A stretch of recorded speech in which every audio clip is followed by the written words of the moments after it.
Moenie God beperk deur jou onvermoë nie. In Johannes hoofstuk 5 is 'n man wat 38 jaar by die bad van Bethesda lê. Nou, Jesus kom by hom en Jesus vra vir hom, wil jy gesond word?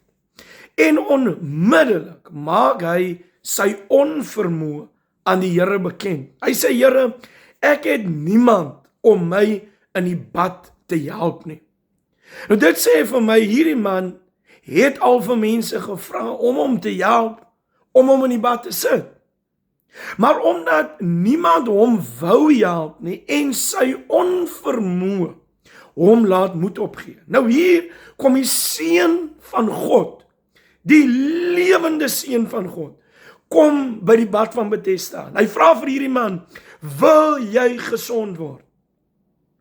Hierdie man gee sy onvermoë aan die Here en hy sê, niemand wil my help nie.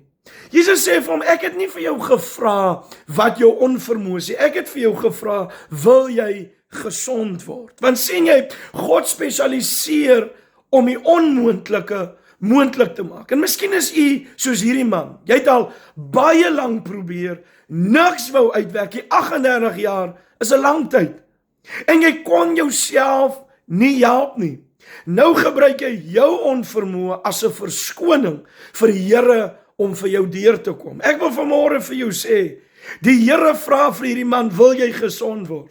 Nadat hy vir die Here sy onvermoë gee, sê die Here vir hom, staan op en loop. En wat hy vir 38 jaar nie kon doen nie, doen die Here in 'n oomblikse tyd. Die Here is nie beperk deur wat jy nie kan doen nie. Hy is God en hy kan alles moontlik maak. Ek wil jou vandag bemoedig. Staan op. Van die geloof. Die Here word nie beperk deur wat u nie kan doen nie. Hy kan alles doen.